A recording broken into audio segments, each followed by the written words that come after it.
20 जून रोजी सुप्रिया सुळे यांची कन्या रेवती हिचा विवाह सोहळा पार पडणार आहे। रेवती सुळे यांचं लग्न मुंबईमध्ये पार पडणार असल्याची माहिती मिळतेय। मुंबई, नागपूर आणि दिल्ली अशा 3 ठिकाणी लग्नानंतरचं रिसेप्शन पार पडेल।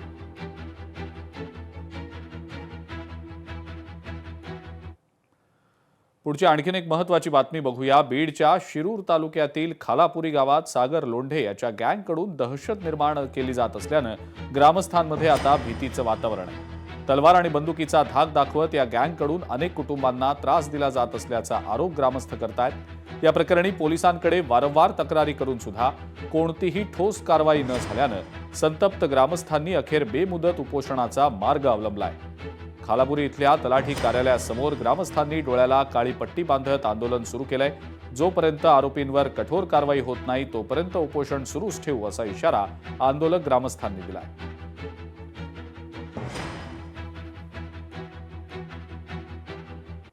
हे सगळे असे धमके देतात की रात्री सुद्धा माझ्या पोराला तिथं अंकुता त्या दुकानावर शिव्या दिली त्या बनशीनी। कुठे बी नंतर पडे की शिव्या देतो, कुठं पटकनात हे दिसलेली करू की त्याला शिव्या देतो। हा 1-1 लाख रुपये खंडणी द्या, नाही तर मग आम्ही तुमच्या मागे लागू, कुठपर्यंत बी जा, आम्ही तुमचा पाठपुरावा करणारी आमची हिंमत आहे म्हणते। जीवच मारू, घर उठवून लावू। आम्ही ते तक्रार दिलेली आता 10 दिवस होऊन गेले, अजून बी पोलीस स्टेशननी काही हे जे काही नोंदच घेतली नाही। त्याचा न्याय मिळाला मग आम्हाला तेवढंच समाधान लागेल ना। आम्हाला 50,000 रुपये माहिती होती, आम्ही पैसे नाही दिल्यामुळे त्याने आमची जाणून बुजून नाव टाकली। पहिले सुट रोहन माण्याच्या इथं रोहन माने हल्ल्यात नंतर आमच्या घराकडे घेऊन आले दलित वस्तीला। त्याला म्हणले की यांची नाव घे, त्यांचे नाव घे। नंतर आम्हाला दुसऱ्या दिवशी भांडण झाल्यानंतर म्हणले 50,000 रुपये दे, नाही तर तुझ्या पोराचं नाव घेऊ। गावगुंडा करून आम्हाला खंडणी मागण्यात येते 50,000 रुपये आणि दमदाटी केली जाते। आम्ही 10 दिवसापूर्वी पोलीस स्टेशनला केस नोंदवली, पण अद्यापपर्यंत त्याची दखल घेण्यात नाही आली। ती दखल घेऊन आम्हाला न्याय मिळावा।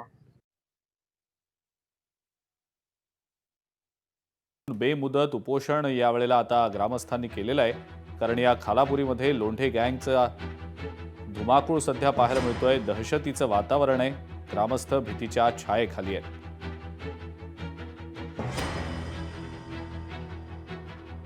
या लोंढे गँगच्या सगळ्या दहशतीला ग्रामस्थ कंटाळलेले आहेत आणि त्यामुळेच काळी पट्टी बांधत बेमुदत उपोषणाला खालापुरीतले हे सगळे ग्रामस्थ आता बसल्याचं पाहायला मिळतंय।